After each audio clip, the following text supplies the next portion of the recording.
By the way, we plant more than 12 butterfly bushes. There's a full. There's a butterfly forest that you plant everything. It depends on where we're working, but I'm going to say it's really good. And I know that I need to share more details to prove that, but trust me, it's really good.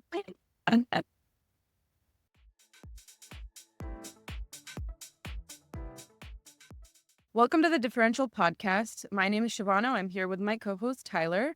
And today we have with us Staci Taruscio, the CEO of Rebellion Energy. She started her career as a petroleum engineer and has nearly 20 years of experience in energy, including founding and leading several companies. I'm really excited about this interview because I actually met Staci a few years ago through a nonprofit working on environmental impact, and I was really blown away by her expertise and her vision and just how she was talking about her work. And so I'm hoping we can pull some of that into the conversation today. So thank you so much. Welcome, Staci. Yeah, I'll do my best. So I just want to start it off with a fun question. When you were a kid, what did you want to be when you grew up? And then how did we get here? Yeah, great question. I wanted to be an architect when I grew up.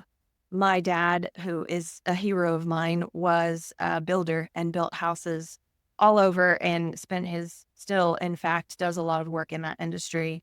And so I watched him do that growing up, and I knew that his dream in life was to sort of design his own house, right? And build his own house that had all of its own little nuances and intricacies that fit his personality. And so that, I don't know, for whatever reason, that kind of stuck with me. And I would spend time as a kid, drawing out little boxes with all the different spatial concepts of how I wanted my house to be. I'm sure none of them ever would have worked out. But yeah, I wanted to be an architect. And unfortunately, when I went to college, the school I went to didn't have that degree program. So I went down a fairly similar path with math and sciences and the petroleum engineering side, but it's stuck with me. There's some things that transcend that, like the creativity part and the building something and the spatial recognition that really still appeals to me. So you got your petroleum engineering degree. You went to work. At what point were you thinking, okay, I'm going to do something on my own? Right. Well, it was 2015 and I had worked at a couple of startups at that point. And so I sort of, startups are one of those things that when you're not in the mix and doing it, you sort of look upon it with awe to me, right? How did these people get in there and how did they do that? And I had gotten kind of deep enough into the trenches with a couple of teams that I had a sense that maybe it wasn't just so unattainable, like you maybe think it is. And so I had that sense. And then I also was asked to, or given the opportunity to invest in the company I was working with at the time. And it was one of those things where it was such a great opportunity, a really big investment on my part, but it's a ton of great upside associated with it. And when I went home and talked to my husband about it, he said to me, if you're going to invest in anything, you should invest in yourself and you can do this and you should. So really he was sort of the straw that broke the camel's back for me and kind of pushed me over the hump there. Okay, so you decided I'm going to do this myself. Did you feel like at that point you knew everything about how to run an operating company and you knew all the parts and Oh my gosh. in a male-dominated industry, did you feel that was scaring you? Like what was the feeling when you started?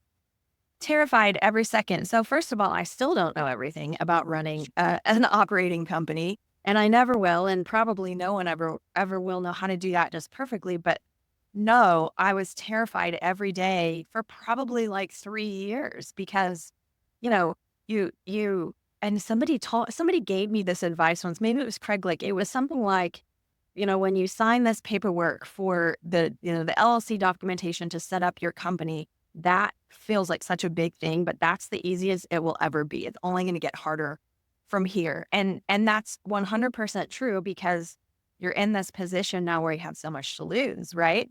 And so, no, I was very scared every step of the way. And as businesses, shifted and moved and new things came into play, it's always just this terrifying thing. And one of the things that I didn't anticipate at all was when you're the CEO or when you're the leader of the company or the team, there's a little bit of like lonesomeness to that, right? You're the end all backstop.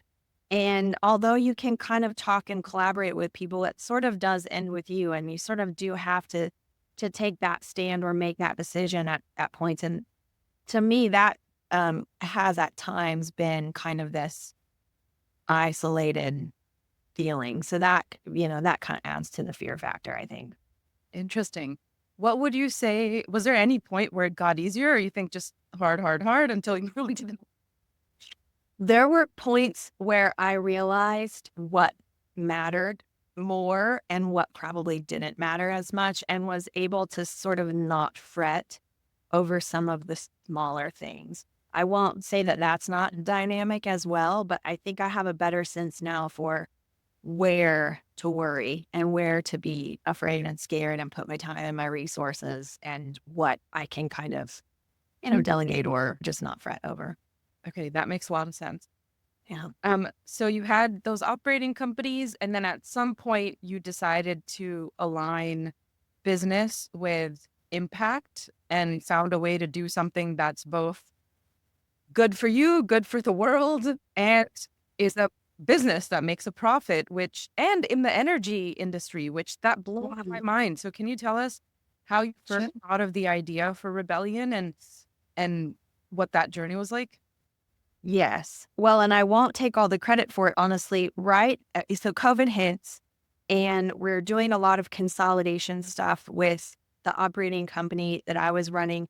And our team knew that we wouldn't kind of carry on with those assets. Those were going to get rolled up into something else. And so we were very graciously given some additional time as a team to brainstorm, what do we want to do here, and what does that need to look like. And so, myself and kind of some folks at the previous iteration sat down and spent quite a lot of time thinking about that.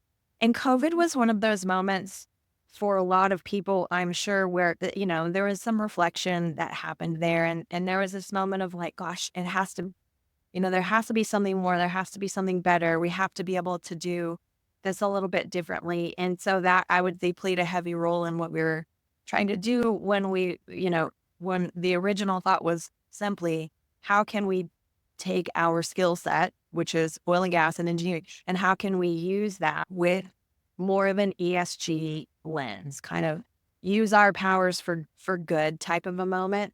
And you're right. It's hard to find those overlaps sometimes. But for us, we identified, or someone in that small group talking identified this concept of plugging wells. And actually, our original idea was there are a lot of wells out there to be plugged, whether they're orphaned or abandoned or producing, or, stripper wells or whoever. But we haven't, as an industry, probably focused on the plugging process itself as much as we should have in the last, 70 or so years, because that's not the real profitable part.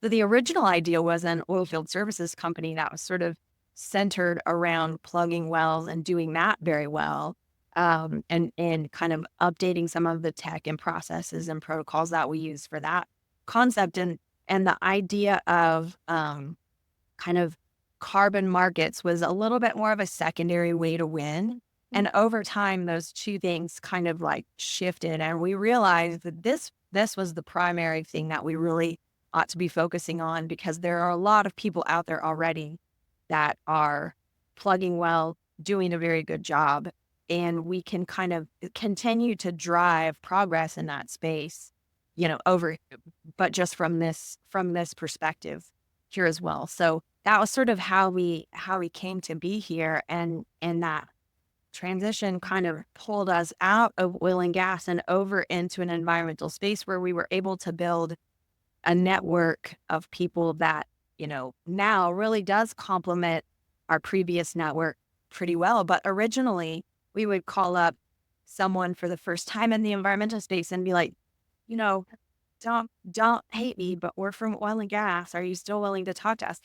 Everybody was wonderful about it. So, but I think that network makes us really unique, right? Being able to pull those two things kind of to the same table.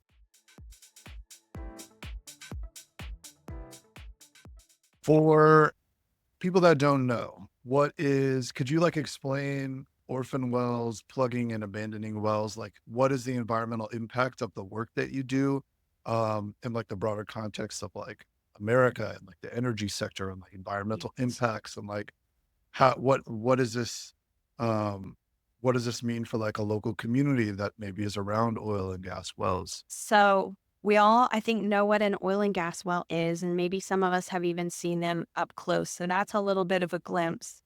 But a lot of those wells, and what you would really think of is an oil and gas operator is in charge of that well and responsible for it and liable for it and all of that. But sometimes what happens for a lot of reasons, an oil and gas operator no longer exists that is responsible for that well. Right. And that might be because they went bankrupt 50 years ago. That might be because it was owned by a family and maybe the family doesn't exist anymore, has moved on. It could be a lot of different reasons, but those well, really kind of the terminology is spot on, are orphans and they become wards of the state. The state takes on the responsibility and the liability associated with those. Not just the state, of course, some of them exist on tribal lands and they fall back on the tribal communities or federal lands, and the federal government has to take responsibility for that. But when I talk about an orphan well, that's what I'm talking about. The difference being there's not an operator that exists at least anymore to be responsible for this well. Most of those wells, therefore, are not producing, the vast, vast majority of them. And a lot of them are very old and haven't been cared for in the way that they should be maintained for significant periods of time because, as you know, the state just simply doesn't have the resources to go out and, they're not an oil and gas company. So they don't have the ability to maintain a lot of these wells. The other really important point to make here is, think about that moment when the operator stops existing and when the state realizes the operator has stopped existing. That can be a really long time frame. And so one of the really big things that happens is a lot of these wells, these orphan wells, go undocumented for really long periods of time, some to the point where we don't even really know where it is anymore. So in the US, the stat I'll give you is that there are a roughly 120,000 orphan wells that we know about because the states have their list compiled and they've done some work to put all that together. There's been a lot of work recently, especially at places like the National Energy Technology Lab, and as states go through and look at this with a little in a little more depth to understand how many maybe we don't know about.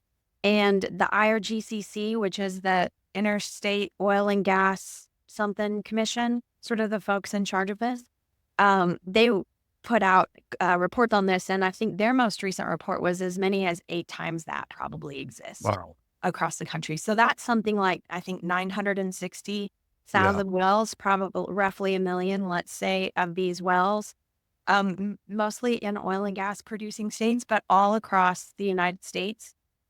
That exist. And so what are the impacts of that? If you live in an oil and gas producing state or have driven through, you'll often see out in a field kind of people will call it a horse's head or a pump jack, and you kind of know what that looks like. And that's one way that an oil and gas well can look. It can also just look like a bunch of valves sitting out in the middle of a field. It can also not look like anything at all and be a pipe buried or covered with dirt that's just open to the atmosphere. So it can exist in all different kinds of conditions. And again, when you have an oil and gas operator that's responsible for a well, they really do have resources and take a lot of care to maintain those wells, and they do a very good job. When you don't have that person in place or the resources or the expertise, it falls by the wayside. And so that's when it probably becomes the most dangerous. And so anything from NORM, which is radioactive materials on site out in these fields, to oil spills, which are obviously very bad, to emissions coming from these wells that contribute to, global warming, climate change conversations, greenhouse gases, one of the most potent being methane, which is what the majority of the hydrocarbon in emissions is. So there's all different kinds of impacts. Even beyond that sort of less tangible is it affects people's property value. Mm. That land, if it's a farmer or a rancher, that's land that they can't have in production.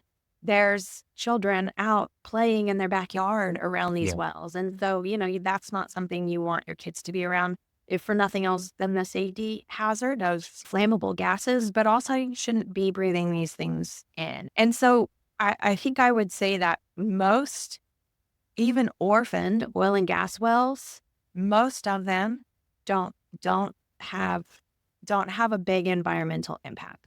But the ones that do can have a very bad environmental impact. And there's so many of them. When you're talking about a million of them, even if it's 10, 20%, you're still talking about a lot of wells. And so the impact is sort of great because this larger orphan well or this larger sort of unmaintained oil and gas well problem is so great. Ways that the community can be impacted in a really positive way are when you take the time and have the resources to plug that well. And what I mean when I say plug is literally put material, oftentimes cement, into the wellbore to protect the hydrocarbon bearing zone from leaking, as well as any surface water from being contaminated because hydrocarbons are coming into it. It's essentially stopping, plugging the conduit from the hydrocarbon to the atmosphere and doing that in a way that permanently, puts an end to any migration up that wellbore. When you do that, you do a couple of things. You put the land back into use, you change the property value, you create a much more safe environment and healthy environment for the people around it. We also do a lot of work on the land side. So Mm. we'll bring that land back to its most native state. We will do some things to maximize soil health and therefore sequestration of the soil. We do a lot of things on the biodiversity side to make sure that we're planting native plants and bringing back, sort of the things that should be in that natural ecosystem. That's in partnership with the landowner. So, there's give and take there as well. But a lot of these wells also exist in communities that have gone through that boom and bust cycle of oil and gas Yeah. and might be in a bust cycle because that well's not being used. And so a lot of people in that community probably have the expertise to plug this well, but need the resources and the economic stimulation to make sure those jobs are intact and moving. And so that's another way we can contribute to communities is by using local service providers that know how to do a good job, kind of maybe helping progress the way we plug those wells again so that they can not just do a good job in their local community, but also as they grow their business outside of that. And there's a lot of sort of reward, I think, for the folks that we partner with in that base as well. Before I get on to the next question, I got to follow up on this. Speaking of boom and bust, are all the wells that you have to deal with and the broader community has to deal with, these are old wells from old boom cycles? I assume. Like what I'm getting at is any new wells that are drilled now and like producing, are they in some kind of database that's easily trackable so we don't lose a million Yes. wells in like 50 years or something? Like we're dealing with old boom cycles, right? Right. We're dealing with old wells and maybe not even boom cycle, but we are dealing with older vintage wells. We're dealing with wells that were drilled, for the most part, drilled and existed before there were rules in place. That happens, Yeah. but maybe especially before there were rules that were being enforced. And a lot of that is kind of changing now, and we can talk about a little bit of the policy updates that are happening now or in the works a little bit later. But I think the other thing worth saying is we are typically plugging wells that really even have the infrastructure around to still be producers, right? So there's really not this moment of this really isn't end of that asset's life Yeah. sort of conversation, I think. Yeah. And, so we're talking about vertically drilled wells. We're not Yeah. talking about the horizontal wells that they drill nowadays. And Right.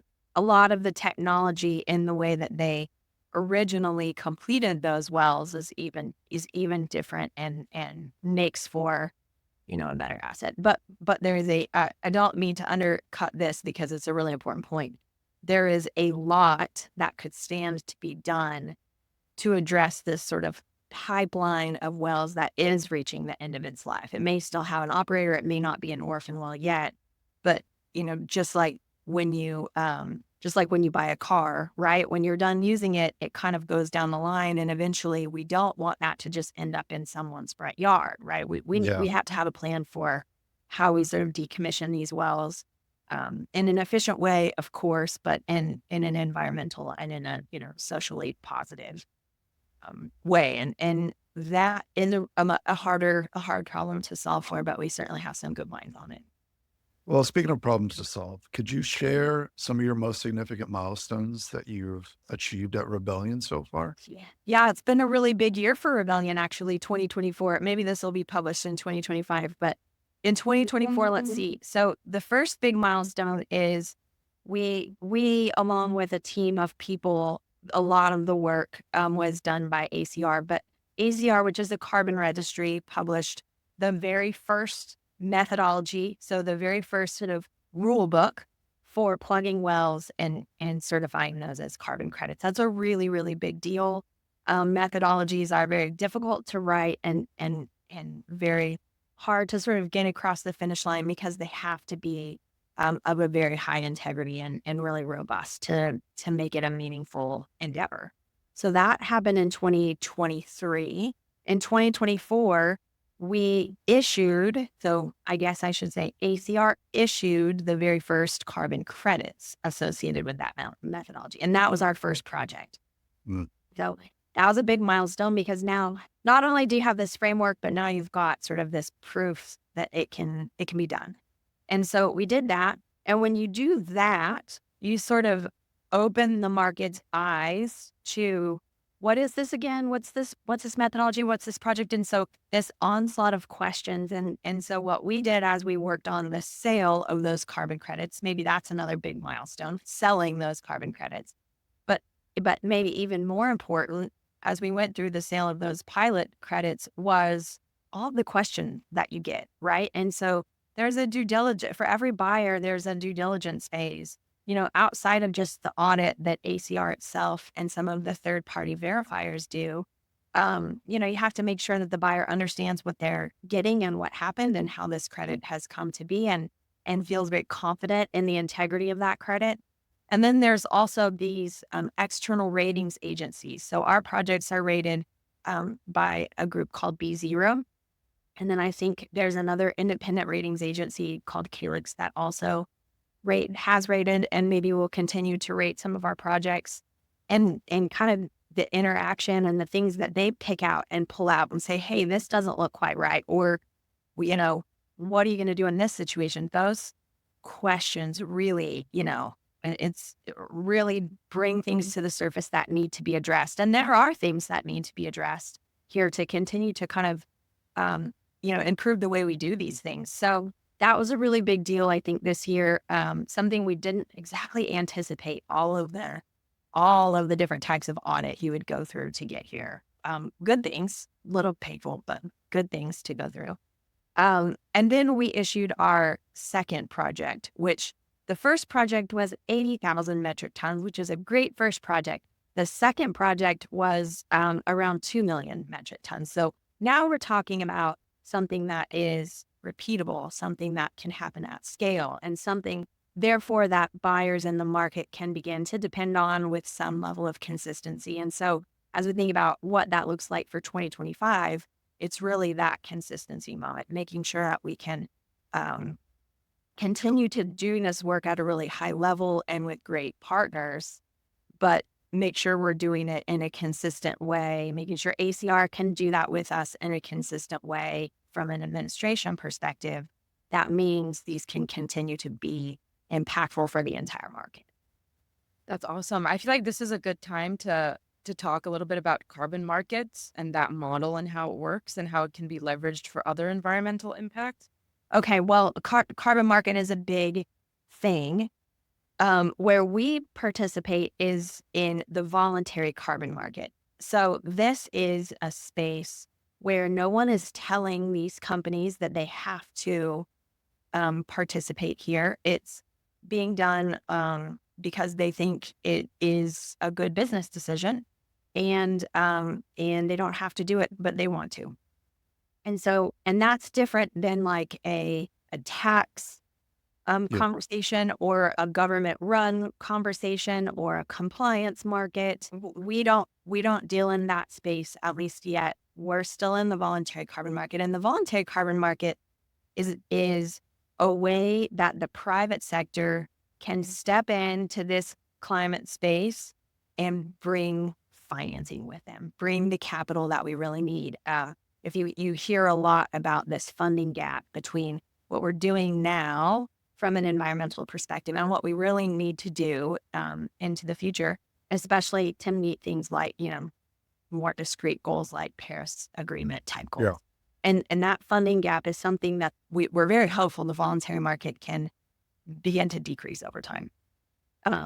But the voluntary carbon market is essentially made up of project developers like us, so the people that are out there doing the environmental work. There's sort of this structural component of the voluntary carbon market, and those are the people I talked about, like the registries. ACR is a very, very good registry. There's several others. The third-party verifiers, the ratings agencies. This is sort of the folks that are in charge of the structure and the governance of it. And then the third component is sort of buyers. And just like any market, it's very supply and demand driven. But there are all different types of credits too, right? So the credits that we do are engineered credits that abate methane. There are forestry credits. There are all different kinds of, cook stoves and different things happening all over the world. And so, you're sort of trying constantly to make sure that you can meet buyer demand without completely saturating the market. And that all has to balance out. But essentially what we do is do a project, have that go through the structural process to certify the credits, and then sell that to the buyer. And then the buyer, these are typically people that have net zero goals, companies that have net zero goals. And a big part of their ongoing effort is to decrease their emissions within their operations. But oftentimes there are emissions that they can't get rid of and still continue to run a business.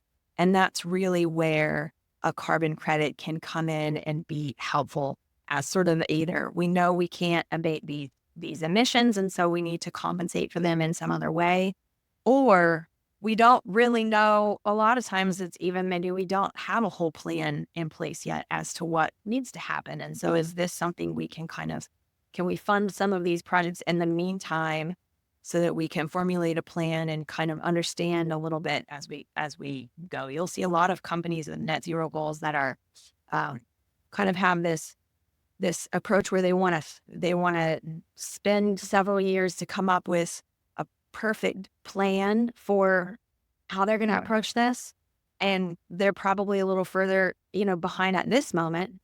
But the alternative is companies that are sort of dabbling in maybe carbon markets and learning a little as they go and refining as they go. And so I'm hoping everybody gets there, but there are different approaches to it. And hopefully, our company can bring some folks along and help these solutions for them. Okay, that makes a lot of sense. Important distinction between the private carbon market and the government stuff. So I had one question about that. This is interesting. So you worked out all the questions that these companies ask, all the audits, everything they care about in this last year. And now you're going to be a well-oiled kind of sales machine, it almost sounds like, for next year. Do you feel like it's like enterprise sales? Do you guys have pipelines and leads and you have, you're going back and forth? Is it the same idea? Well, so yeah, new territory for me, very uncomfortable territory for me, frankly, because I am not a salesman.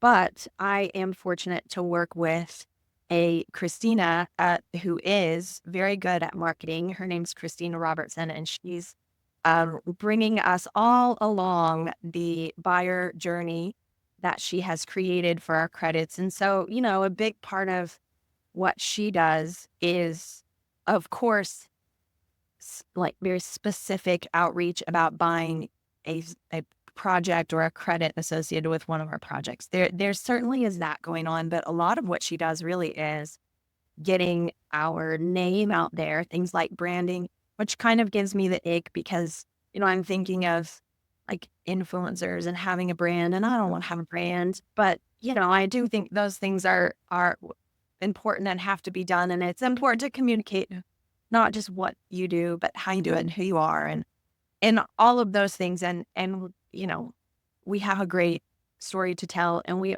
are good people. And so those should be said. And she does that much better than I can. But the other thing that is really important here is just this sort of overall education, right? So even within the carbon market, there's, hundreds of different types of credits. And so bringing people up to speed on what is it about your credit that's appealing or isn't appealing, and then even beyond outside of the market, why is the carbon market something you should be thinking about? So there's a huge component of education that goes into what Christina does. And I think that probably is the most important part. Once people are sort of brought up to speed on what the carbon market is, what we're doing, what our role is in it, the sales side becomes a lot easier, right? Because we have a good product, but getting them kind of to that point is important. And in carbon credits, the unit is a metric ton of carbon credit. That's what that's sort of the transactional item, but there's sort of more than that, right? Is it a good quality? Does it have co-benefits? Is it, sort of a fit to what the needs of the company are at any given point in time, right? And those are kind of the fun things to talk about. And those are the visuals and, the stories that you see, I think that really makes a product, desirable and, puts a premium on the price of that product.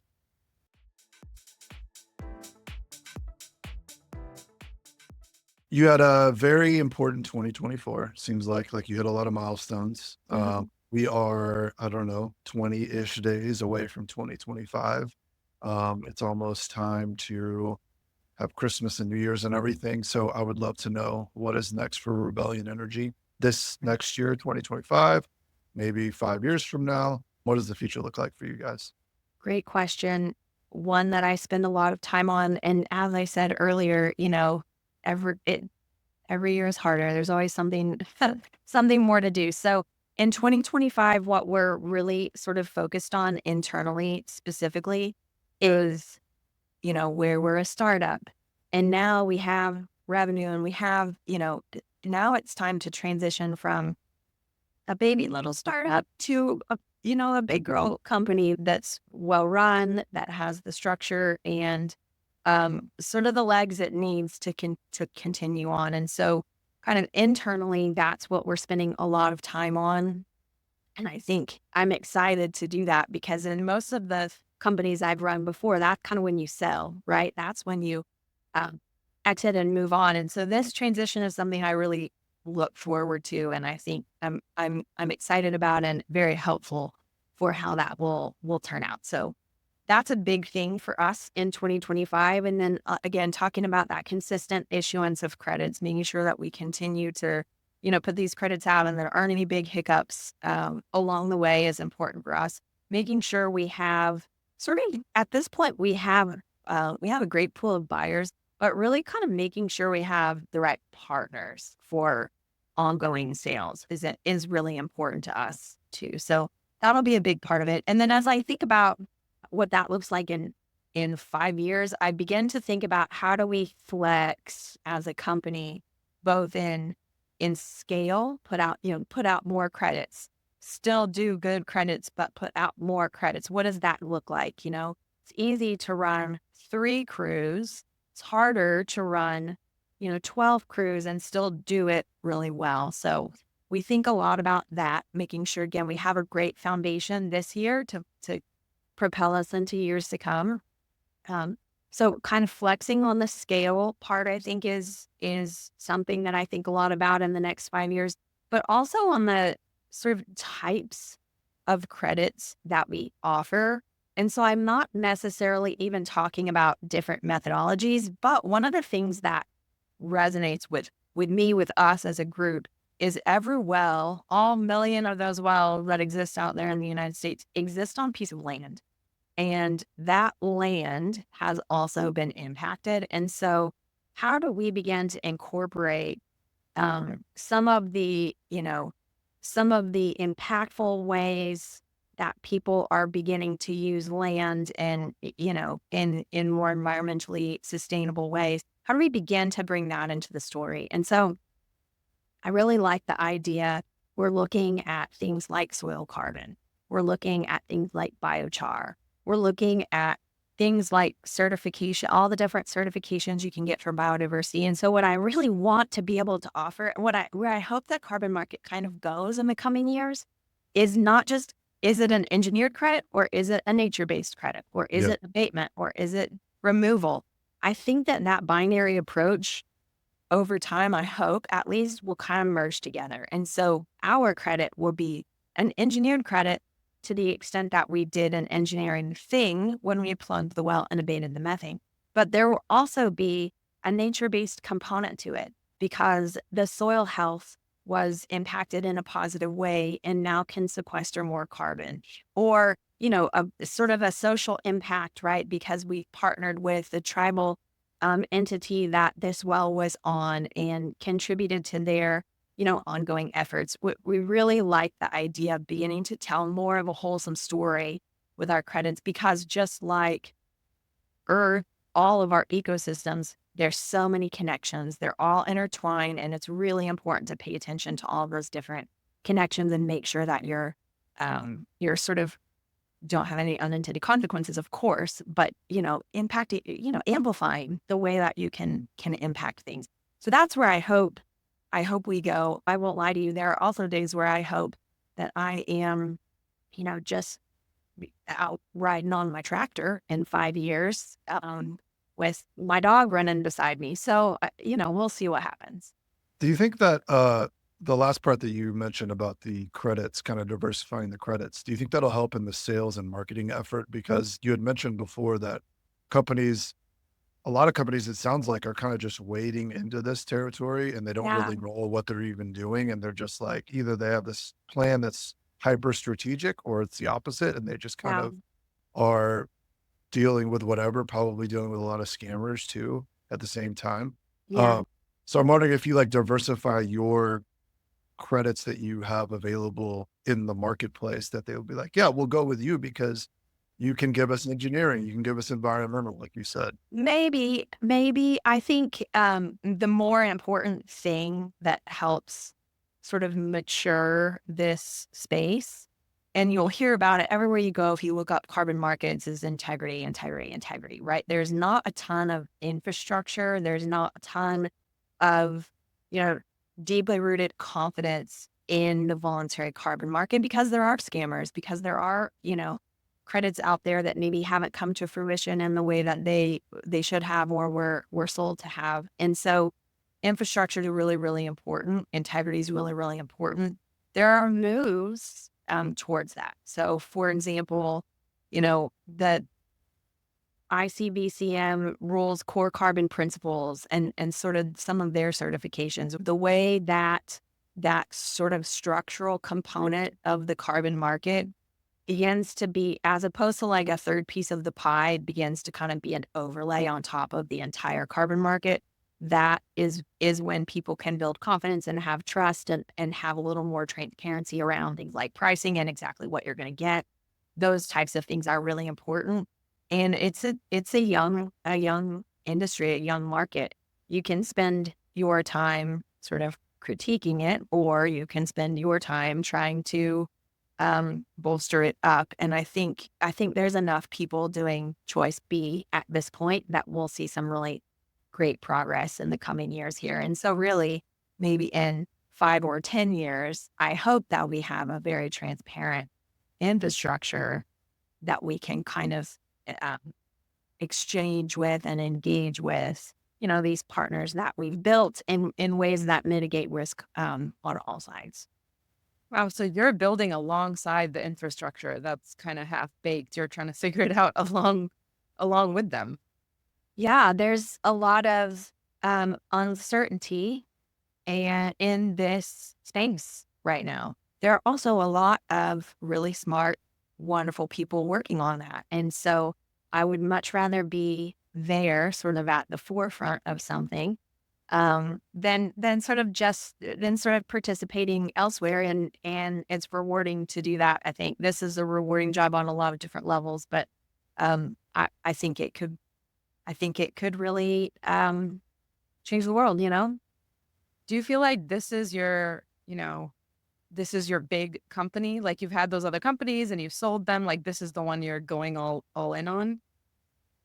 Gosh, I haven't thought about that. This is the company that I feel the most like connected to. Like, this is a part of my life, not just my job. And it's a part of my life because I'm proud of what we're doing. It's a part of my life because, my kids and my husband see it and I can talk about it fairly openly with them, maybe just because they're old enough at this point, but they get it and it makes sense.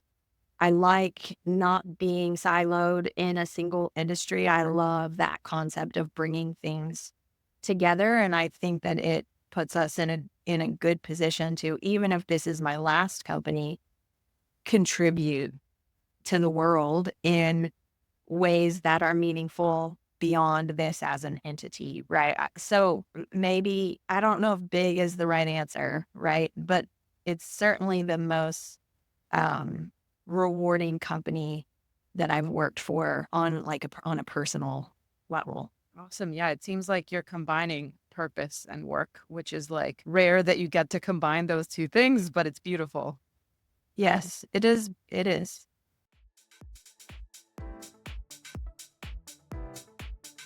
So, switching gears a little bit, what advice would you give founders who are interested in working on climate problems? Well, that there are just the market is this voluntary carbon market, even the larger market is so young and so new.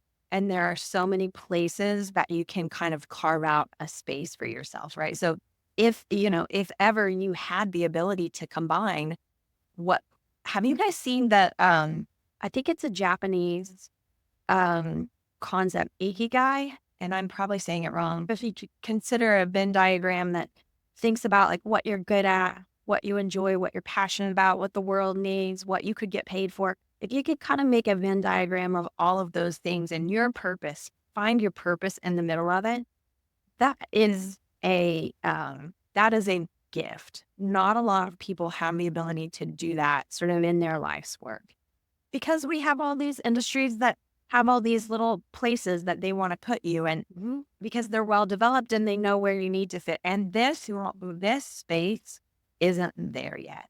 And so there's so many ways, I think, in both the environmental and the social justice place, when you pair it with industry, there are so many ways that you can find that purpose in life. And so I don't know if that is great advice, but what I would add to it is like go for it because it exists now, and there are enough people kind of around trying to do something similar that if it's your purpose, if it's what you're supposed to be doing, you can find ways to be successful in there. Shift and move and dance and find your way, but do it with your elbows out because it's there, I promise. So, you had talked about this briefly. I think you had started talking about it, but what are the policy changes that you want to see? Yeah, it's a really big question. And there are people that have policy changes that they want to see and people that have policy changes that they don't want to see, right? And so I think the place where we need to find alignment at a higher level is that end of a well's life moment. So how do we do that well? Um, and and so we all agree we want to do that well, right? So it's the how we do it that gets a little bit harder to determine. But there are things like when you're an oil and gas operator, you have to be bonded with the state. You have to have a bond, and the intent of that bond is to cover the end of a well's life. Um, there are people that would like to see that type of regulation updated. It's rather old. There are places where you can kind of get a fairly inexpensive bond that doesn't really cover the extent of your operations. And so, you know, maybe we need to increase that. The opposite side of that is if you do that type of reform, there are a lot of very small operators that now maybe can't afford to operate. And so there's going to have to be a balance there. One of the things we talked about was if you're the original operator, the well will change hands and sort of go down this line of operators until it ends up on somebody's front lawn. And so addressing the way we transfer operatorship over time is another way that we can insert maybe some checks and balances there to make sure that the last place isn't orphaned or owned by the state. There are people that would say that there needs to be some holdback of income from a well set aside so that you can plug it later. There's a lot of different ideas, some good, some bad. Both certainly have, consequences and are debatable. And that's not where I am an expert. So I can't tell you the ones that I think will work the best. But what I can tell you is at the state level specifically, the way that we regulate oil and gas, I think probably has some growing up to do when it comes to plugging that pipeline.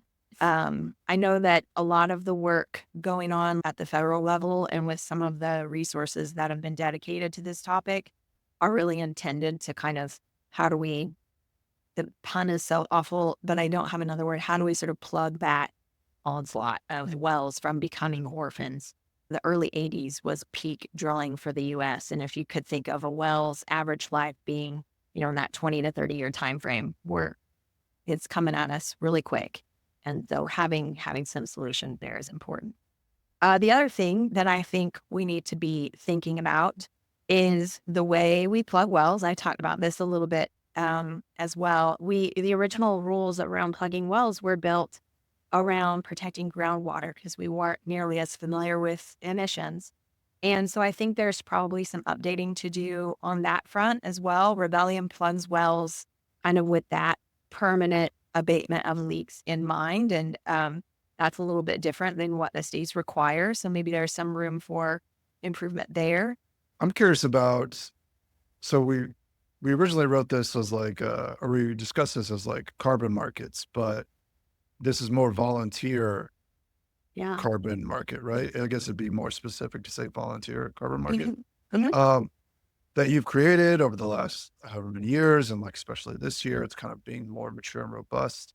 Yeah. Well, I didn't create it. I just you've been yeah. You're in the market, yes. You're in the mix of it. I'm in the mix. Somebody else created it.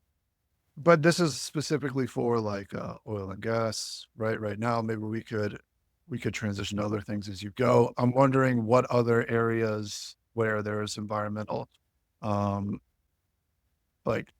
problems that's not oil and gas, like where else can this market be can be applied to? Yeah, great question. Well, there's sort of semi-related. It's called carbon. There's carbon storage conversations happening that are really interesting, and that's kind of injecting greenhouse gases back into the earth and sort of storing them there. So there's that conversation. But of course, any place that you have hydrocarbon emissions is a place that could be addressed. So we address a very specific well site, but there's pipelines and there's refineries and there's facilities all over the place that maybe could stand to be looked at. And so that from that abatement standpoint, how do we run operations? How does industry run operations without emissions, right? That's very important. And then you've got sort of all of the nature-based stuff that I think is very pretty and cool and lovely to talk about. And so planting a tree sequesters carbon. We want that. That's good. And then you've also got efficiency things. Another really cool one and a place that a lot of money is getting invested in right now is carbon engineered carbon removal. So how are we like sucking carbon out of the atmosphere? I don't know enough about that to have an intelligent conversation, but like, let's do it. Sounds great. Yeah. You know, one of the things we look forward to is more certification around like co-benefits. So right now you can talk about, hey, we plugged this well and we planted, 12 butterfly bushes and now there's biodiversity, and that's great. But how are we really like governing that, putting metrics around that, you know, quantifying it? I'm interested in more on that front. By the way, we plant more than 12 butterfly bushes. There's a full. There's a butterfly forest that you plant everything. It depends on where we're working, but it's, I'm going to say it's really good. And I know that I need to share more details to prove that, but trust me, it's really good. I'd like to switch gears again. Like, I'd like to know about technologies that you guys use, or that, like you'd be interested in deploying. Like, I'm thinking like you mentioned, we know of like 300,000 or 100,000 Yeah. plugged in abandoned wells, but there's possibly a million. Yeah. I'm like, wow, that sounds like a technology problem to solve.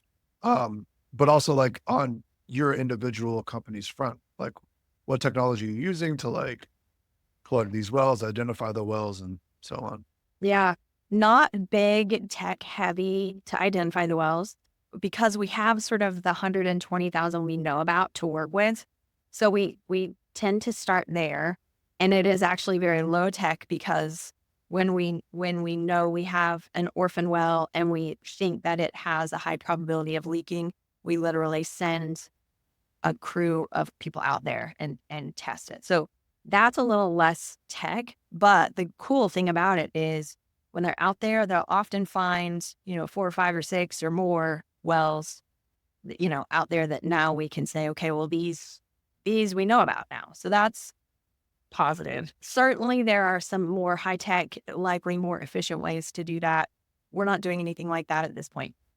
The tech that we use is really more on the measurement side. So how do you measure these leaks, right? That's very important. How do you measure these leaks safely? Yeah. That's very important.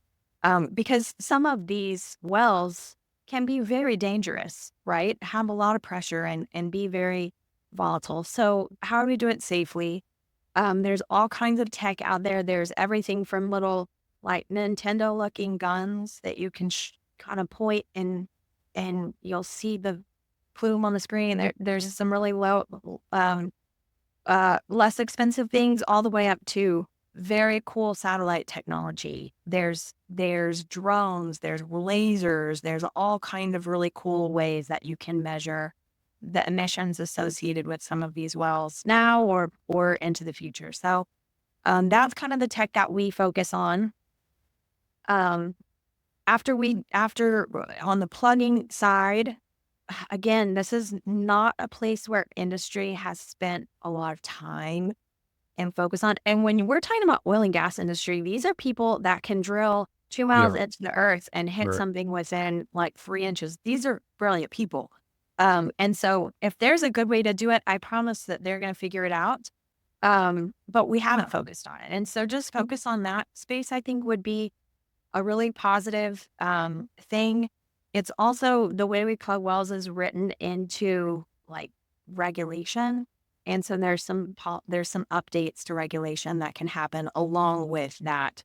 But what are we plugging wells with is seeming the best answer. What are we keeping in the ground? What are we removing from the ground? Things like that. A lot of it also is just enforcement of the way we say we're going to plug a well. That's really important. So tech there. And then, ongoing monitoring of these leaks, right? You plug the well and you measure it and you say it's not leaking, but in 5 years, did it start leaking again? Or in 20 years, is it still plugged? And so the way that you sort of measure on the long-term side, it's important too. And there's a lot of continuous monitoring type technologies that I think are cool and important to talk about. There's Wow. some really cool stuff like on the soil carbon side and the biochar side that tech-wise we can get into on another day, but awesome stuff happening there. Great answer. I imagine like to plug on the plugging side, to plug every well is a unique project. How true is that? Like, are they all differently? Mm. Yeah, that's probably a relative answer, right? When you plug 1,000 wells a year, then they all probably do start to blend together because it's a fairly similar process. But and then maybe that's the big difference. To do it right, to do it well, to do it at a super high quality where permanence is at the heart of it. Yes, every well is certainly individual. Every well bore is designed just a little bit differently. The stratigraphy around that well bore is always going to be different. And so, yes, making sure you understand all the intricacies of that well bore is very important as you go. And even for two wells that are sitting side by side producing from the same reservoir, that's the case. Much less when you think about the entire nation at different depths, different vintages, all kinds of, different things happening downhole.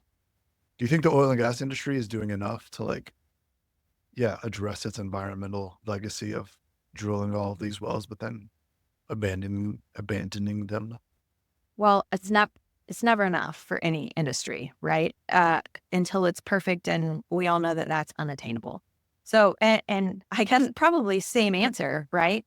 Industry wide versus any individual company is a very different answer. And so, when I look at a company, company X, I won't even name names because maybe they'll call me later and be upset that I used their name. But I certainly know oil and gas companies, and I would say the majority of oil and gas companies are very aware of and make a very concerted effort to do the most responsible thing for the environment, for the communities they work in, for their shareholder. Like there's a balance there that they're trying to walk, and I think that they are very thoughtful and deliberate about how they do that. So I but is it enough? Of course not. Of course it's not enough. And the other thing I know the good companies to be doing is to be sort of examining in earnest the ways that they can improve that, right? So I do not believe the oil and gas industry to be behind any other industry on the environmental side of things. I think that sometimes they get a bad reputation, but for the most part, the oil and gas industry, I am an oil and gas industry participant. They are people that are just like me, organized into bigger companies, trying to do the right thing. And every single one of them, is different, but certainly built up good people. I agree with that because I feel like pretty much every petroleum engineer or geologist I've met has had ESG on their mind. And that was a surprising thing for me going in and seeing, oh, these people are really thinking about the future, like heavily, like they feel like that's part of why they got into it for a lot of people. Yeah. Yeah, interesting. Okay, so Yeah. what are the emerging trends in sustainability or climate that you get the most excited about? Co-benefits and kind of the land side, right? We sort of go through our day thinking about how we're plugging wells, and it's a little bit at this point for us, it's like, okay, how do we do the most we can possibly do with sort of this, like a little bit of an extra asset that comes our way that is the land. And so that's very exciting to me because because it's a partnership with the landowner, right? We can only do, it's private land, so we can only do what the landowner will allow us to do with that property. And so that becomes a partnership and making sure that we're sort of understanding how they want to serve the land, what their commitment is, how the land can serve them. That I love that conversation. I think that's very interesting. And then, making sure that we are doing that in a way that is really impactful and not just, us planting 12 or however many I said butterfly bushes and then walking down the road, right?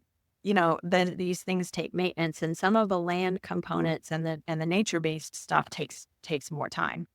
And so that's really exciting. I'm also very excited about working with tribal entities, and a lot of it is because of that land component. There's some really awesome, like intrinsic knowledge within their cultures on the land side that I think could be more widely used. And that's a learning thing for me. So that's fun.